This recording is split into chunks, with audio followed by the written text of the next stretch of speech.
Hello everyone.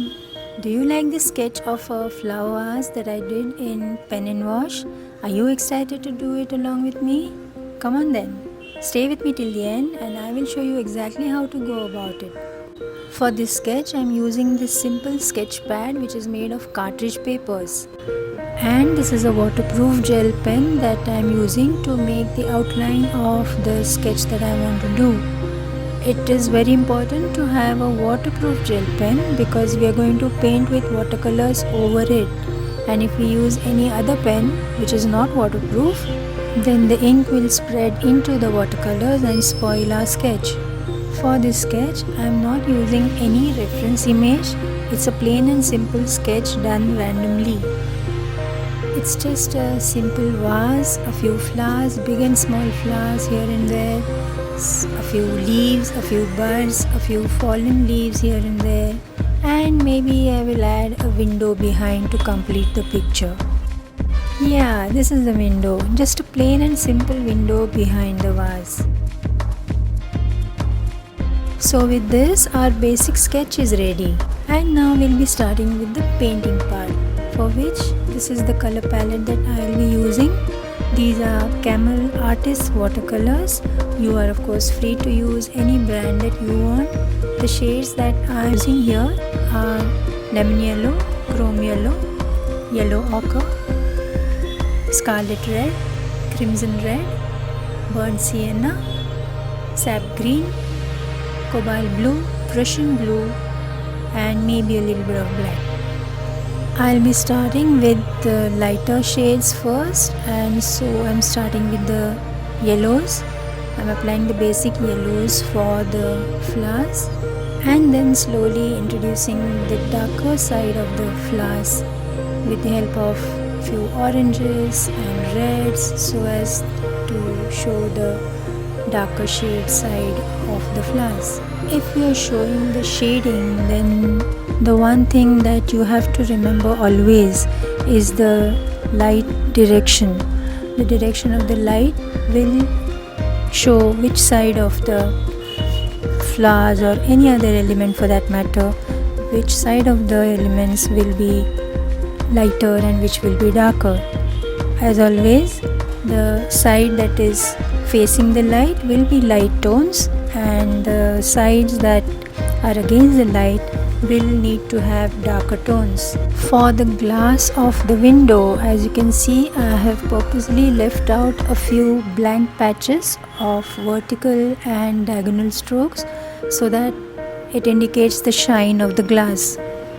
I'm adding a few red leaves along with the greens in order to make the sketch more interesting.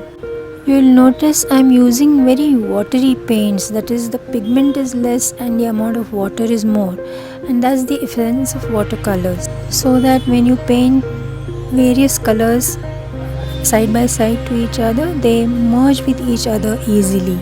I'm also working in layers, that is, I finished my first layer and then left it out to dry, and once it was dry I started with another layer, adding more and more details and more shadings. We can work in any number of layers until we get the desired result.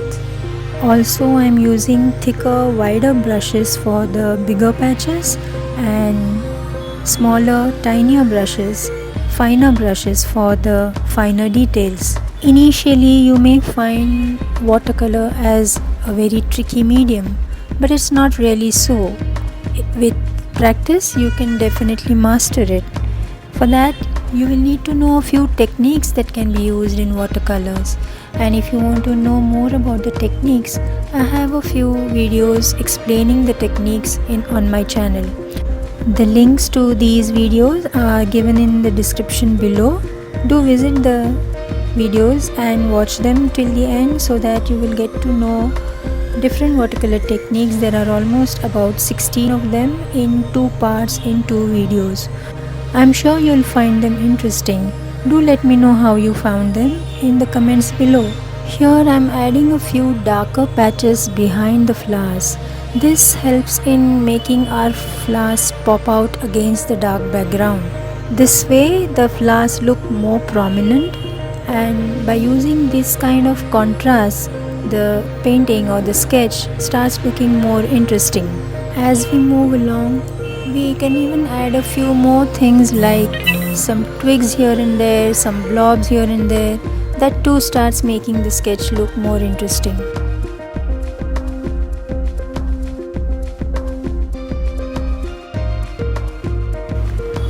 Now let's add a few patches, vertical and diagonal ones, to the glass of the window so that it looks like a shiny glass. And for the water in the water jar, the flower jar, the reflections can be seen and the shadow of the vase can be seen on the surface.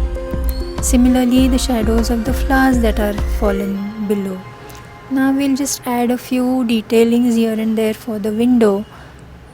Basically the shadows of the window frames on one side, and that will finish our painting. So that's it.